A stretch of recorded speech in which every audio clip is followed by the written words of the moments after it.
Waalaikumsalam Alia, bagaimana kabarnya hari ini? Baik Bu, terima kasih. Oh iya Alia, Bu Tika memanggil kamu karena hanya ingin mengkonfirmasi saja. Kemarin itu ketua kelas kamu, kelas 9 Sen 1 menginformasikan ke Bu Tika jika kamu bertengkar dengan Tegar. Apakah benar hal ini? Benar Bu, habisnya saya kesel sama dia Loh, kesal kenapa? karena pekerjaan saya selalu dicontoh oleh Tegar. Oh ya wajar saja kamu marah. Kalau ketika jadi kamu juga marah ketika pekerjaan kamu dicontek oleh Tegar. Pasti ada alasannya. Coba dijelaskan kenapa alasannya. Saya tidak rela pekerjaan saya dicontoh oleh Tegar. Saya sudah belajar sampai malam dan kemarin saya melempar buku Tegar hingga ke pintu. Oh ya wajar ya kalau kamu marah ketika Tegar mencontek. Tetapi menurut kamu ketika kamu melempar bukunya Tegar ke pintu, apakah itu sesuai dengan keyakinan kelas kita? Tidak Bu. Menurut kamu keyakinan kelas mana yang sudah kamu tidak lakukan? Keyakinan kelas kita itu menghormati anak sesama, tapi saya tidak menghormati Tegar karena saya terbawa emosi. Saya melempar buku Tegar hingga ke pintu. Oke, berarti menghormati antar teman yang menjadi kesepakatan di kelas kita, menjadi keyakinan kelas kita sudah kamu langgar. Kira-kira kamu mau nggak memperbaiki masalah ini? Mau Bu. Apa kira-kira yang akan kamu lakukan untuk memperbaiki masalah ini? Lain kali saya bisa bicara baik-baik dengan Tegar atau melaporkan Tegar kepada guru mapel atau wali kelas. Wah, sudah tepat sekali tindakan kamu Alia. Semoga nanti kedepannya baik kamu maupun Tegar akan menjadi lebih baik lagi. Mohon Tegar dibimbing ya agar tidak nyontek kamu lagi. Oke, mungkin itu saja kepentingan Bu Tika memanggil Alia. Tetap semangat, tetap belajar, dan jangan lupa saling menghormati teman di kelas sesuai dengan keyakinan kelas kita. Baik, terima kasih. Baik, Assalamualaikum. Waalaikumsalam. Silakan kembali ke kelas ya. Assalamualaikum warahmatullahi wabarakatuh. Nama saya Alia Helena Zulfa dari kelas 9 Sains 1. Saya sangat senang berdiskusi dengan ibu guru karena saya belajar bisa lebih sabar terhadap teman saya. Lain kali saya akan sabar dan menghormati dengan teman. Terima kasih. Wassalamualaikum warahmatullahi wabarakatuh.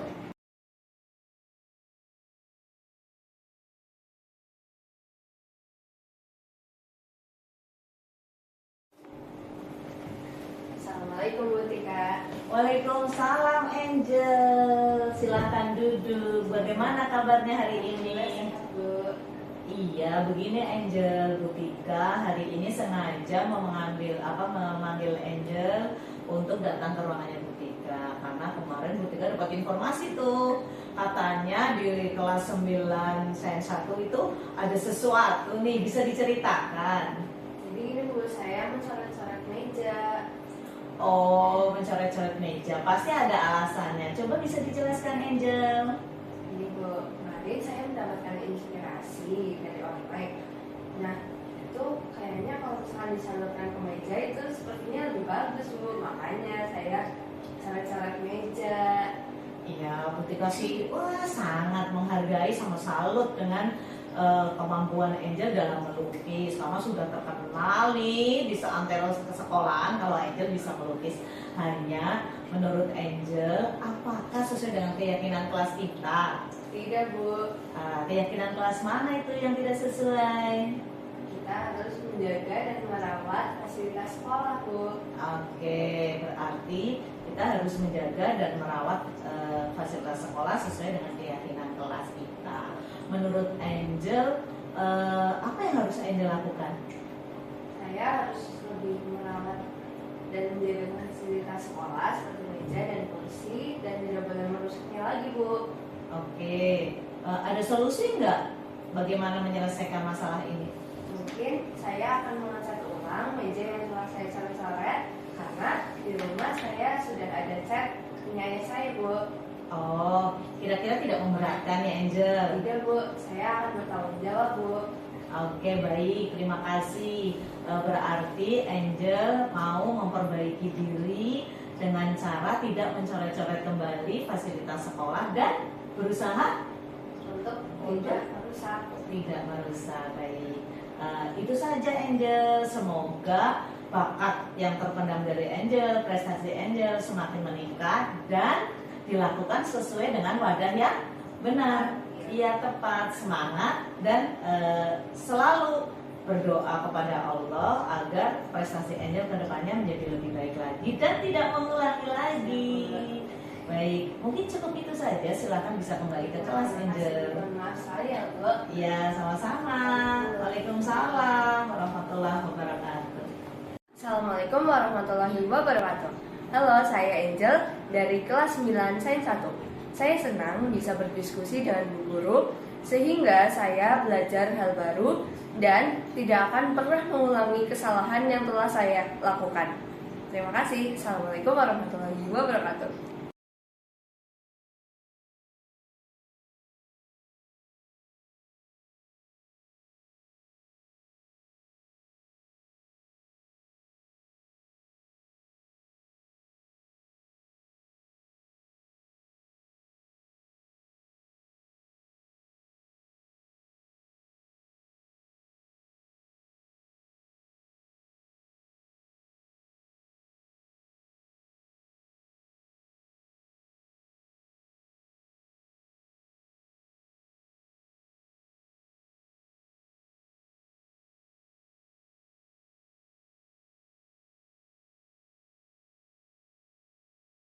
Bismillahirrahmanirrahim. Assalamualaikum warahmatullahi wabarakatuh. Waalaikumsalam warahmatullahi wabarakatuh.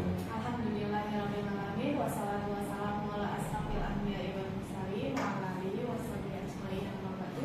Rabbi shrah li sadri wa yassir li amri wahlul 'uqdatam min lisani yafqahu qawli. Yang kami hormati Kepala SMP Muhammadiyah 2 Cilacap Bapak Wantono SPD MPD. Yang kami hormati Wakil Kepala SMP Muhammadiyah 2 Cilacap Ibu Siti dari SPD MPD. Yang kami hormati Bapak Ibu Guru SMP Muhammadiyah 2 Cilacap. Pertama-tama marilah kita panjatkan puji syukur kehadirat Allah Subhanahu wa taala yang telah memberikan nikmat sehat, aman dan hidayahnya sehingga kita dapat bersilaturahmi dalam acara presentasi diseminasi budaya positif di lingkungan sekolah aksi nyata modul 14 oleh Ibu Guru Kartika Wahyuningsi calon guru penggerak angkatan 10 SMP Muhammadiyah 2 Cilacap. Salawat serta salam kalau marilah kita turunkan kepada junjungan Nabi besar kita Nabi Muhammad serta keluarganya, sahabat dan umatnya yang senantiasa menantikan syafaatnya yang terakhir. Sebelum acara kita mulai, marilah kita awali dengan bacaan basmalah bersama-sama. Bismillahirrahmanirrahim. Acara selanjutnya yaitu sambutan Kepala SMP Muhammadiyah 2 Cilacap oleh Bapak Wantono SPD MPD. Kami persilakan. Assalamualaikum warahmatullahi wabarakatuh. Waalaikumsalam. Alhamdulillah, bersyukur kepada Allah Subhanahu wa taala. Salawat dan salam semoga selalu tercurah kepada Nabi Muhammad SAW. Kepada ibu semuanya, pada kesempatan ini akan disampaikan oleh Bu Tika bahwa untuk beliau menjadi calon guru penggerak SMP Muhammadiyah Cilacap yang dalam kegiatan ini akan membicarakan tentang diseminasi budaya positif di lingkungan sekolah, yaitu pada aksi nyata modul 1.4. Mudah-mudahan dengan kegiatan ini akan membawa kebaikan karena memang dalam Merdeka Belajar ini kita fokuskan pada peserta didik, di mana budaya-budaya positif ini betul-betul harus bisa dikembangkan dan sehingga karakter-karakter yang diinginkan menjadi pelajar profil Pancasila ini terwujud dengan nyata. Lebih-lebih di SMP Muhammadiyah dan Cilacap ini karakter sangat dipentingkan atau dibutuhkan untuk generasi-generasi yang akan datang. Nah, kebiasaan-kebiasaan ini juga harus didahulukan atau diutamakan, terutama di sekolah pembelajarannya, baik kesepakatan-kesepakatan yang sifatnya positif mendorong untuk kebaikan ya di antara kita, kemudian keluarga yang ada di SMP Muhammadiyah, baik guru ataupun anak-anak, karena semua yang ada di sekolah ini akan menjadi lebih-lebih pada guru itu akan menjadi figur, menjadi contoh pada anak-anak, sehingga guru dan karyawan itu diharapkan memberi pembelajaran kepada mereka. Nampak penting karakter dan perilaku di situ, kemudian lebih-lebih untuk di anak juga, karena masing-masing kelas, masing-masing jenjang itu kan beragam karakter, sehingga bagaimana untuk membentuk anak itu menjadi anak-anak yang bersatu, kemudian mencari tujuan yang sama untuk kebaikan dan melatih kebersamaan di dalamnya. Nah, ini butuh kesepakatan yang harus dibangun oleh para guru dan anak-anak untuk mengarah yang baik itu dalam perilakunya, kemudian tata cara berbicara, sopan santun terhadap orang yang lebih tua atau senior, atau saling menghargai sesamanya. Itu dibutuhkan kesepakatan di antara kita semua. Sekali lagi, kegiatan ini mudah-mudahan bermanfaat pada khususnya di SMP Muhammadiyah 2 Cilacap atau Mudacir, dan ya pada Butika yang sebagai calon guru penggerak ini, mudah-mudahan ya sebagai betul-betul penggerak yang mengarahkan hal positif, sehingga ada nilainya untuk atau nilai plus untuk SMP Mudacir ini. Itu, terima kasih. Assalamualaikum warahmatullahi wabarakatuh. Waalaikumsalam warahmatullahi wabarakatuh. Terima kasih Bapak atas sambutannya. Selanjutnya, langsung saja kita akan mendengarkan presentasi oleh guru pendidikan kita hari ini.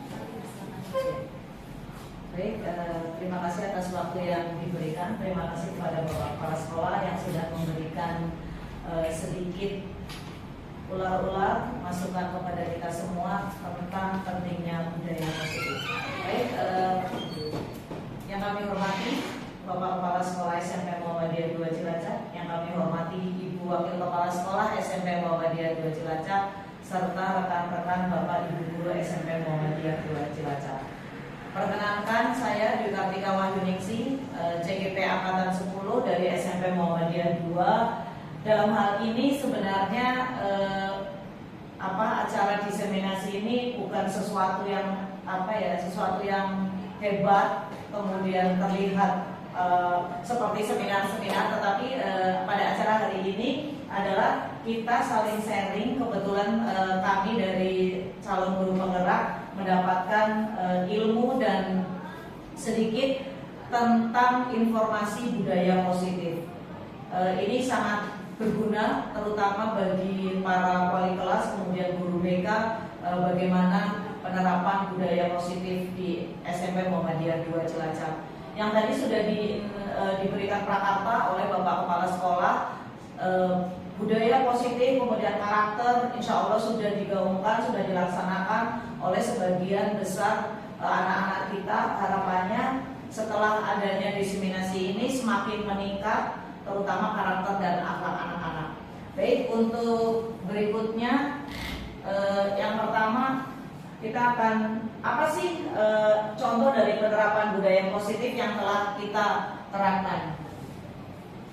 Untuk konsep budaya positif sendiri kita akan membahas tentang yang pertama tentang perubahan paradigma belajar, ada motivasi perilaku manusia, ada disiplin positif, kebutuhan dasar manusia, posisi kontrol guru, segitiga restitusi, dan keyakinan kelas. Poin penting keyakinan kelas menjadi salah satu kunci dari keberhasilan budaya positif, karena dimulai dari kelas, kesepakatan kelas yang digulirkan oleh Bapak Ibu guru ketika pembelajaran, insya Allah akan berimbas pada karakter dan kebiasaan-kebiasaan anak-anak, terutama pada kebiasaan-kebiasaan budaya positif. Baik, budaya positif itu apa? Budaya positif adalah nilai-nilai atau kebiasaan-kebiasaan di sekolah yang berpihak pada peserta didik. Kata kuncinya berpihak pada peserta didik agar mereka dapat berkembang menjadi pribadi yang kritis, penuh hormat, dan tanggung jawab. Insya Allah ini sesuai dengan visi dan misi SMP Muhammadiyah 2 Cilacap. Kemudian apa sih perubahan paradigma? Pembelajaran dengan paradigma baru merupakan pembelajaran yang dirancang berdasarkan prinsip pembelajaran berdiferensiasi, sehingga para peserta didik belajar sesuai dengan kebutuhannya berdasarkan tahap perkembangan sesuai dengan teori psikologi modern untuk mewujudkan profil pelajar Pancasila. Jadi pembelajaran berdiferensiasi sebenarnya sudah dilaksanakan di SMP Muhammadiyah 2, karena di SMP Muhammadiyah 2 itu dari awal itu sudah ada kelas peminatan, sehingga di awal itu anak-anak sudah diterapkan atau ditempatkan sesuai dengan bakat minat masing-masing. Ada yang suka digital, maka di SMP Muhammadiyah 2 ada kelas digital, ada kelas multimedia, ada kelas tafid, kemudian ada kelas language bahasa, mewadahi anak-anak yang memang senang belajar tentang bahasa. Kemudian ada anak-anak yang masuk di kelas sains, sehingga untuk profil pelajar Pancasila dan pelajar pembelajaran berdiferensiasi sebenarnya sudah diterapkan lama di SMP Muhammadiyah 2 Cilacap. Kemudian profil pelajar Pancasila apa saja? Yang pertama adalah beriman, bertakwa kepada Tuhan Yang Maha Esa, dan berakhlak mulia. Ini pun sudah insya Allah hampir 100% anak-anak kita sudah melaksanakan budaya positif ini.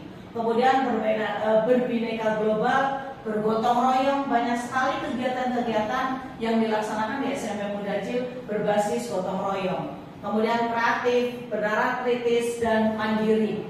Kemarin disoroti oleh Ibu Wakil Kepala Sekolah bahwa kita perlu meningkatkan bernalar kritis dari anak-anak kita, karena sebagian besar anak kita kadang ketika dari SD kemudian ke SMP itu masih malu-malu, sehingga masih perlu ditingkatkan untuk budaya bernalar kritis. Kemudian berdasarkan pendapat dari Dr. William Glasser, teori kontrol, beliau berpendapat bahwa teori kontrol itu menjadi choice theory, meluruskan beberapa miskonsepsi tentang apa itu kontrol. Jadi ilustrasi guru mengontrol murid, pada dasarnya kita tidak dapat memaksa murid untuk bisa berbuat sesuatu jikalau murid tersebut memilih untuk tidak melakukannya. Walaupun tampaknya guru sedang mengontrol perilaku murid, hal demikian terjadi karena murid sedang mengizinkan dirinya untuk dikontrol. Saat itu bentuk kontrol guru menjadi kebutuhan dasar yang dipilih oleh murid tersebut. Bagaimana ilustri bahwa semua penguatan positif itu efektif dan bermanfaat? Penguatan positif atau bujukan adalah bentuk-bentuk kontrol segala usaha untuk mempengaruhi murid agar mengulangi suatu perilaku tertentu.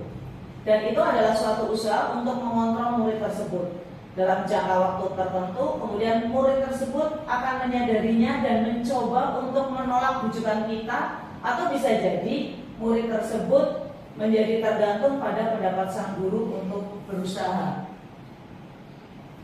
Kemudian ada ilustrasi itu bahwa kritik akan membuat orang merasa bersalah dan bisa jadi akan menguatkan karakter. Menggunakan kritik dan rasa bersalah untuk mengontrol murid menuju pada identitas gagal. Mereka belajar untuk merasa buruk tentang diri mereka. Mereka mengembangkan dialog diri yang negatif. Kadangkala sulit bagi guru untuk mengidentifikasi bahwa mereka sedang melakukan perilaku ini, karena seringkali Ini guru cukup menggunakan suara halus untuk menyampaikan. Meskipun kita kritik, tetapi ternyata bisa menjadi kegagalan identitas bagi anak-anak. Kemudian ilustrasi bahwa orang dewasa memiliki hak untuk memaksa. Banyak orang dewasa yang percaya bahwa mereka itu memiliki tanggung jawab untuk membuat murid berbuat hal-hal tertentu.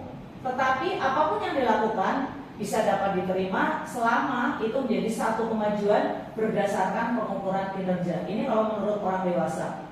Sehingga pada saat itu pula orang dewasa akan menyadari bahwa perilaku memaksa tidak akan efektif pada jangka waktu yang panjang. Dan sebuah hubungan permusuhan bisa jadi terbentuk antara orang dewasa dan muridnya atau anak-anaknya. Nah, dari latar belakang ilustrasi tersebut, maka perlu adanya disiplin positif.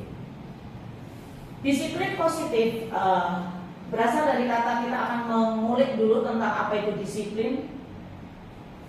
Berasal dari kata disiplina yang artinya belajar. Ternyata disiplin itu belajar, saya juga baru tahu. Artinya kita kalau disiplin itu sesuatu yang harus dipatuhi gitu. Ternyata disiplin adalah belajar. Disiplin itu mengacu pada disiplin diri yang memiliki tanggung jawab terhadap apa yang dilakukannya berdasarkan nilai-nilai yang diyakini. Kemudian disiplin positif merupakan salah satu cara menerapkan disiplin yang bertujuan untuk menumbuhkan kesadaran serta memberdayakan peserta didik tanpa imbalan. Tanpa imbalan penghargaan, reward, ancaman atau hukuman. Saya baru tahu ternyata penghargaan itu juga bisa mengakibatkan sesuatu hal negatif bagi anak. Selama ini di pola mindset kita, pemikiran anak itu ketika diberi penghargaan akan senang akan apa, tapi itu akan ada akibat-akibat atau efek samping, nanti kita akan bahas di belakang. Sebagai peserta didik, pendidik itu bertujuan untuk apa sih? Untuk menciptakan peserta didik yang mempunyai disiplin diri sehingga mereka berperilaku mengacu pada nilai-nilai kebajikan universal dan memiliki motivasi intrinsik dalam perubahan perilaku ke arah yang lebih baik. Kemudian bagaimana motivasi perilaku manusia? Motivasi perilaku manusia untuk menghindari ketidaknyamanan atau hukuman. Kemudian untuk mendapatkan imbalan penghargaan dari orang lain. Itu motivasinya. Kemudian untuk menjadi orang yang mereka inginkan dan menghargai diri sendiri dengan nilai-nilai yang mereka percaya. Nah ini, dihukum oleh penghargaan. Ternyata penghargaan itu merupakan hukuman, saya juga baru tahu.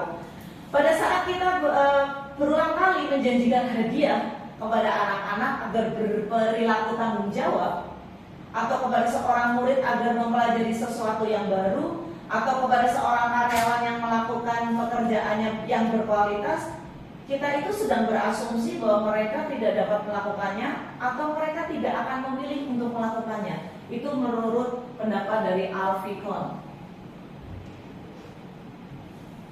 Kemudian dilanjutkan bahwa dihukum dan penghargaan itu merupakan satu yang berkeinginan mengemukakan baik penghargaan maupun hukuman. Sebenarnya itu adalah cara-cara kontrol perilaku seseorang yang menghancurkan potensi untuk pembelajaran yang sesungguhnya. Jadi penghargaan malah bisa jadi menghancurkan potensi anak. Menurut Kohn, secara ideal tindakan belajar itu sendiri adalah penghargaan sesungguhnya. Jadi penghargaan sesungguhnya kepada anak ya tindakan untuk belajar mereka secara mandiri. Ya, ini dihukum oleh penghargaan. Ternyata penghargaan itu bentuk penghukumannya apa ini? Pengaruh jangka pendek dan jangka panjang. Ternyata penghargaan itu tidak efektif. Penghargaan bisa merusak satu hubungan. Penghargaan bisa mengurangi ketepatan dan menurunkan kualitas, bahkan mematikan kreativitas. Itu penghargaan. Penghargaan bisa menjadi satu penghukuman dan akan mengurangi motivasi intrinsik, meskipun tujuannya adalah baik, memberikan penghargaan. Nah, apa sih kebutuhan dasar manusia? Ya, kebutuhan dasar manusia pada dasarnya adalah segala sesuatu yang kita lakukan untuk mendapatkan apa yang kita inginkan. Seluruh tindakan yang kita lakukan memiliki tujuan tertentu, yang semuanya usaha yang kita lakukan itu dalam rangka untuk memenuhi kebutuhan dasar dan itu akan terpenuhi dengan baik. Ada 5 kebutuhan dasar manusia, pasti semua sudah sangat tahu sekali bahwa manusia itu butuh apa sih? Butuh bertahan hidup. Yang pertama butuh bertahan hidup. Kemudian apa lagi? Kasih sayang dan rasa diterima. Kemudian kesenangan, kebebasan, dan puncaknya adalah kebutuhan untuk penguasaan. Bertahan hidup.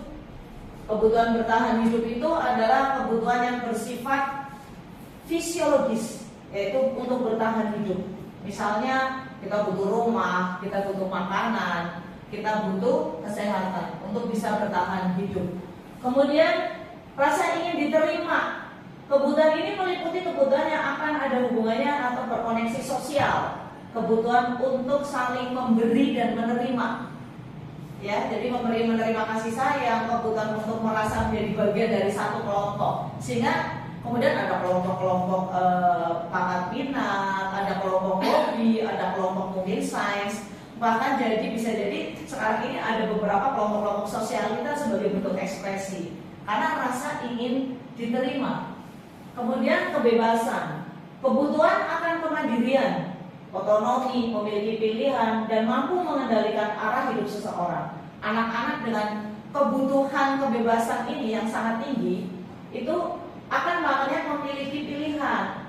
Pengen apa? Pengen banyak bergerak, suka mencoba-coba, dan tidak terpengaruh pada orang lain, senang hal baru, serta sesuatu yang menarik. Apa bedanya dengan kesenangan tadi, kebebasan dan kesenangan? Kalau kesenangan itu kebutuhan untuk bermain, tertawa, kemudian muncul sejak dini, itu akan berkembang terus sampai dewasa. Itu kesenangan. Bermain, anak suka bermain, kemudian saat bermain secara tidak langsung akan mempelajari tentang keterampilan hidup. Nah, anak-anak kita yang selama ini proses pada generasi sekarang dengan perkembangan teknologi dan HP itu akan mengurangi ini. Meskipun kesenangan HP itu perlu kita ke anak-anak untuk bisa permainan-permainan di lapangan sebagai salah satu bentuk untuk melengkapi kesenangan. Ini titik puncaknya. Setiap manusia pada akhir titik puncaknya adalah ketika semua kebutuhan terpenuhi pasti ke sini, yaitu kebutuhan pengakuan eksistensi atas kemampuan hubungan dengan kekuatan untuk mencapai sesuatu, menjadi kompeten, menjadi terampil, diakui prestasinya. Ya, bahkan pencapaian ini membuat dia ingin dihormati, didengarkan, kemudian meninggalkan pengaruh dan merasa memiliki harga diri. Ini puncak kebutuhan manusia. Nah, dari sekian banyak tadi pengantar, kita pada akhirnya akan ke 5 posisi kontrol restitusi guru. Nah, ini Dian Gosen dalam bukunya Restructuring School Discipline itu mengemukakan bahwa guru perlu meninjau kembali penerapan disiplin di dalam ruang-ruang kelas mereka selama ini. Apakah telah efektif? Apakah berpusat pada memerdekakan, memandirikan murid, atau bagaimana mereka bisa melalui semua itu? Nah, William Gosser dalam rangkaian risetnya berkesimpulan ada 5 posisi guru. Nah, nanti ini Bapak Ibu guru bisa tahu bahwa posisinya sekarang sedang pada di mana. Pada seorang guru, orang tua, atasan, itu ada 5 posisi kontrol. Yang pertama adalah penghukum. Apakah posisi Bapak Ibu sekalian saat ini memposisikan diri sebagai pengontrol, pembuat rasa bersalah, teman, pemantau, atau sudah pada tahapan manajer? Monggo nanti Bapak Ibu guru sekalian bisa saling bermuhasabah diri. Saya posisinya saat ini sebagai guru di mana nih posisinya? Ya, jadi untuk posisi tadi harapannya sih saya kalau melihat dari Bapak Ibu guru di SMP Mudatil sudah pada tahap manajer, karena sudah teman mau dekat dengan anak begitu ya. Untuk menghukum insya Allah tidak, karena guru itu pasti ingin membuat muridnya lebih baik. Nah, untuk membuat disiplin positif, salah satunya adalah adanya keyakinan kelas atau keyakinan sekolah. Mengapa keyakinan kelas? Mengapa bukan peraturan kelas atau peraturan sekolah? Nah, ini menjadi pertanyaan. Selama ini kita membuat peraturan kelas, membuat peraturan sekolah, padahal seharusnya adalah itu satu keyakinan. Mengapa keyakinan? Untuk mendukung motivasi intrinsik, kembali ke nilai-nilai keyakinan, itu kalau keyakinan itu lebih menggerakkan dibandingkan kalau seseorang itu melakukan satu rangkaian peraturan-peraturan. Itu kenapa kita butuh keyakinan. Seseorang akan lebih tergerak dan bersemangat untuk menjalankan keyakinannya itu daripada sekedar mengikuti peraturan-peraturan tertulis yang mungkin bisa jadi akan berasumsi tidak bermakna. Murid-murid pun bisa jadi begitu. Kenapa? Karena mereka itu perlu mendengarkan, memahami arti sesungguhnya tentang peraturan-peraturan yang diberikan. Apa nilai-nilai kebajikan di balik peraturan tersebut, apa tujuan utamanya, dan menjadikan sesuatu yang tidak tertarik atau menakutkan barangkali, sehingga hanya sekedar mengikuti serangkaian peraturan-peraturan yang mengukur mereka tanpa memahami tujuan yang dimuliakan dari peraturan tersebut. Nah, ini Bapak Ibu guru, terutama yang wali kelas, itu kita akan melihat apakah keyakinan kelas kita itu sudah sesuai atau belum. Nah, ciri-cirinya seperti apa? Ini ciri-ciri keyakinan kelas. Bersifat lebih abstrak daripada peraturan yang lebih rinci dan konkret. Kemudian keyakinan kelas bisa berupa pernyataan-pernyataan universal yang dibuat dalam bentuk kalimat positif. Jadi keyakinan kelas itu kalimatnya positif, tidak ada kalimat jangan dan sebagainya. Ya. Kemudian apalagi? Keyakinan kelas tidak dibuat dalam jumlah banyak, sehingga keyakinan kelas itu mudah diingat dan dipahami oleh seluruh warga kelas. Jadi tidak perlu peraturan yang banyak gitu, tapi keyakinan kelas itu sedikit tetapi bermakna. Kemudian keyakinan kelas itu merupakan sesuatu yang dapat diterapkan di lingkungan kelas. Jadi harus lihat nih Bapak Ibu wali kelas nih, kondisi kelas anaknya seperti apa, maka keyakinan kelasnya dibuatnya seperti apa. Kemudian pembuatan keyakinan kelas harus melibatkan semua warga sekolah melalui kegiatan-kegiatan curah pendapat. Jadi kita sebelum membuat keyakinan kelas, anak-anak berpendapat, kemudian kita tampung, kita buat satu keyakinan kelas yang itu bisa dilaksanakan secara bersama-sama. Dan keyakinan kelas itu tidak bersifat absolut, artinya bisa ditinjau kembali dari waktu ke waktu, disesuaikan dengan kebutuhan. Nah ini Bapak Ibu sekalian, di kelas Bapak Ibu terutama yang wali kelas, kita bisa melihat apa perbedaannya peraturan kelas dan keyakinan kelas. Selama ini yang kita buat adalah kalau peraturan kelas itu contohnya selalu kembalikan buku ke tempatnya. Jadi poin langsung mengarah pada poin. Kemudian dilarang mengganggu orang lain. Langsung ke poin, nggak boleh ini, nggak boleh ini, nggak boleh ini. Setelah hadir di sekolah 15 menit sebelum pembelajaran dimulai.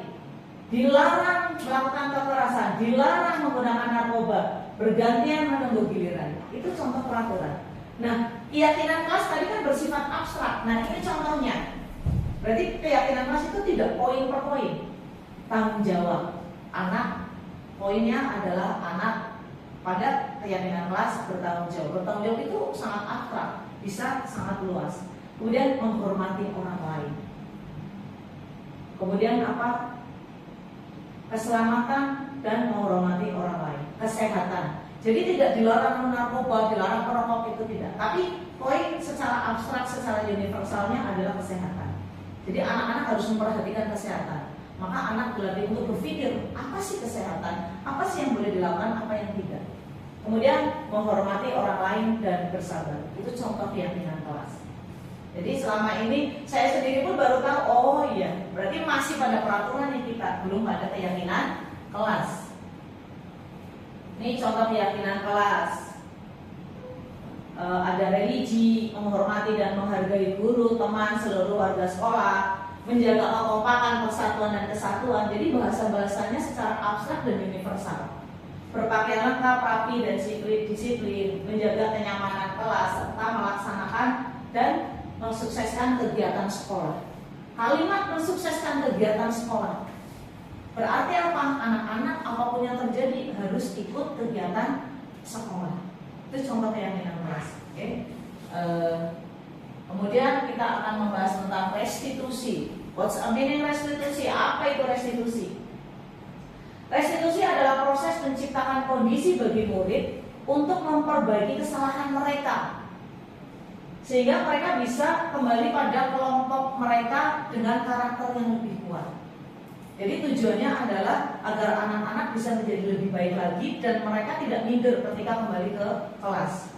Kemudian restitusi juga menjadi proses kolaboratif yang mengajarkan siswa untuk mencari solusi bagi masalah mereka sendiri dan membantu murid untuk berpikir tentang orang itu seperti apa yang mereka inginkan, yang ingin dituju, ada tujuan mulia, dan bagaimana mereka harus memperlakukan orang lain. Itu restitusi. Kata kuncinya di mana? Bahwa kata kuncinya mereka bisa memperbaiki kesalahan diri dan bisa kembali ke kelompok mereka dengan karakter yang lebih kuat lagi. Itu restitusi. Nah, ini ada segitiga restitusi. Segitiga restitusi ada 3 komponen. Yang pertama adalah menstabilitaskan identitas, kemudian menanyakan keyakinan. Setelah menanyakan keyakinan, itu ada validasi tindakan yang salah. Contoh menstabilitaskan identitas. Setiap orang pasti pernah melakukan kesalahan. Kamu bukan satu-satunya yang pernah melakukan kesalahan itu. Itu malah menjadi satu poin dari menstabilitaskan identitas. Kemudian ada validasi tindakan yang salah. Ketika anak melakukan kesalahan, kita validasi dulu. Apakah ada cara yang lebih efektif untuk mendapatkan apa yang kamu butuhkan? Contohnya itu. Atau kamu tentu punya alasan mengapa kamu melakukan itu. Ya. Kemudian yang terakhir adalah menanyakan keyakinan. Pada tadi gunanya kesepakatan kelas untuk kontrolin anak. Ketika anak sudah melakukan kesalahan dan kita sudah menstabilkan identitas dulu, kemudian memvalidasi bahwa dia melakukan kesalahan, maka yang terakhir menanyakan keyakinan. Nilai-nilai apa yang telah disepakati di kelas? Kamu ingin menjadi orang yang seperti apa? Itu untuk segitiga restitusi. Yang ketika anak sudah melaksanakan itu anak akan tahu bagaimana dia bisa menstabilkan dirinya. Kemudian ini guru akan berkata seperti ini contohnya. Untuk anak membuat anak yang merasa gagal karena berbuat salah menjadi positif terhadap dirinya. Berkata gurunya itu misalkan, berbuat salah itu hal yang manusiawi, tidak ada manusia yang sempurna. Bapak ibu juga pernah berbuat salah. Kita pastikan bisa menyelesaikan masalah ini. Bapak ibu tidak tertarik untuk mencari tahu siapa yang benar, siapa yang salah. Bapak ibu lebih tertarik untuk menyelesaikan masalah. Ini kata kuncinya seperti ini untuk menstabilkan identitas. Kemudian kalau kamu menyalahkan dirimu sendiri terus-menerus, apakah kamu bersikap baik terhadap dirimu sendiri? Kadang kita itu kadang kelupaan gitu. Kalau ketika menekankan anak itu, menanyakan diri melakukan kesalahan-kesalahan, padahal kita lupa bahwa ternyata kita perlu, anak itu perlu tahu bahwa dia juga harus bersikap baik terhadap dirinya yang walaupun dia melakukan kesalahan. Itu menstabilkan identitas. Ini validasi kebutuhan. Ini kamu bisa apa saja yang kamu lakukan lebih buruk, kamu tidak bisa melakukannya, kamu pasti punya alasan untuk melakukannya. Apa yang penting bagi kamu? Kemudian ini mungkin, maukah kamu belajar cara lain untuk mendapatkan yang kamu butuhkan tanpa harus memukul? Apakah kamu bisa melakukannya lebih baik di esok hari? Jadi kalimat-kalimat positif yang seperti itu. Ini contoh menanyakan keyakinan. Apa yang nilai kita percaya di kelas di sekolah kita? Jadi kembali, jadi anak itu ketika melakukan kesalahan, mengakuinya itu dari dirinya sendiri. Dengan cara apa? Kita menanyakan keyakinan. Nilai-nilai universal apa yang kita telah sepakati di kelas? Apa yang kamu inginkan? Seperti apa? Apa yang kamu rasakan ketika kamu melakukan itu? Kamu menjadi orang yang seperti apa? Jadi itu menanyakan keyakinan. Sehingga kenapa di keyakinan kelas bersifat universal seperti ini? Bapak Ibu, demikian tadi sedikit tentang apa-apa yang sudah saya dapatkan di kegiatan guru penggerak untuk diseminasi budaya positif pada kesempatan kali ini. Monggo untuk mungkin ada pertanyaan dari Bapak Ibu sekalian. Monggo.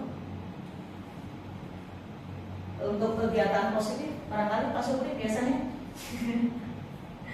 untuk kegiatan positif bagaimana terkait dengan pembelajaran mungkin agama ya, dari sudut agama tadi yang kami jelaskan, mungkin ada yang perlu ditanyakan atau mungkin sependapat atau bagaimana?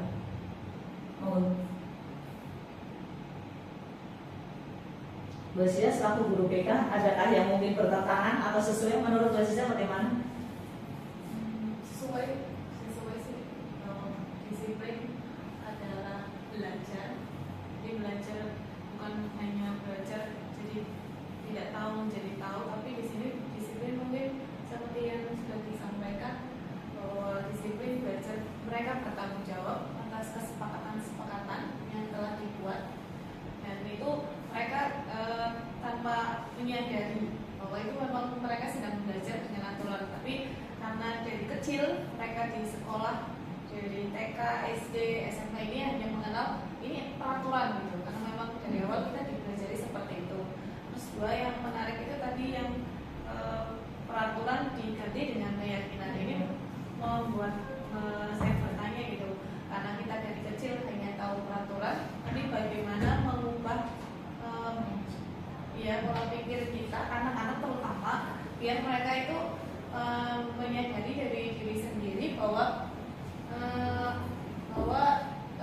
peraturan itu dimulai dari keyakinan gitu. Bagaimana cara mengajak mereka itu untuk biar yakin gitu, yakin dulu, terus baru kita jalankan peraturan gitu.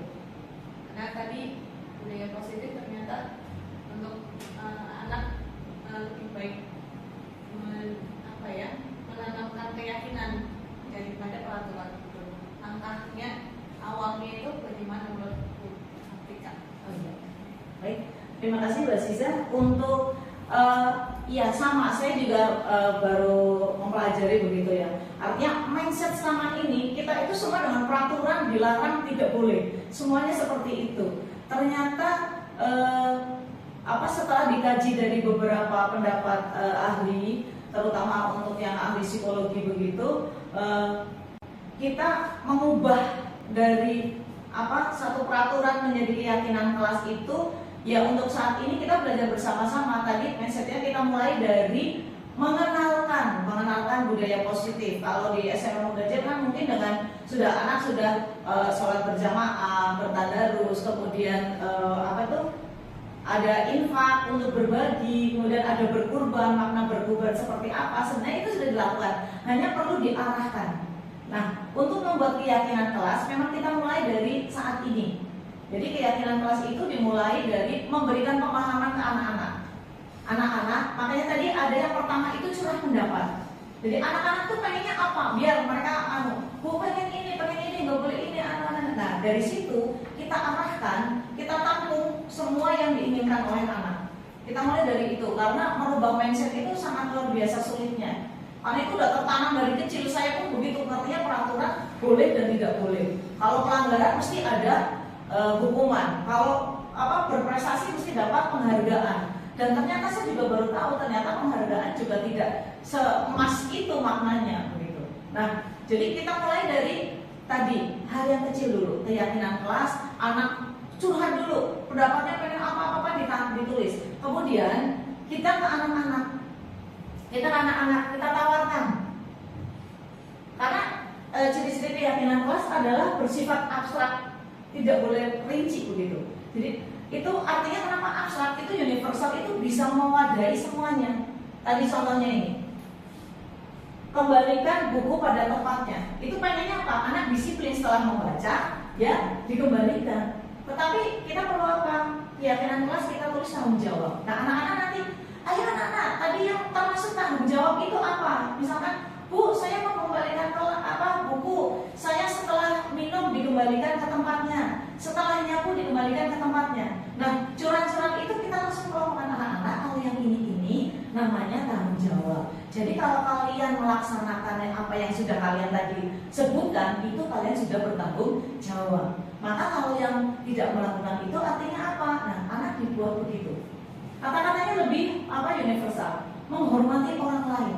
Di sini di SMP Mudajir datang ke sekolah, saling ketemu dengan Bapak Ibu guru, menyapa, salam, kemudian misalkan ada adik kelas yang menolong. Nah, itu menghormati orang lain seperti itu.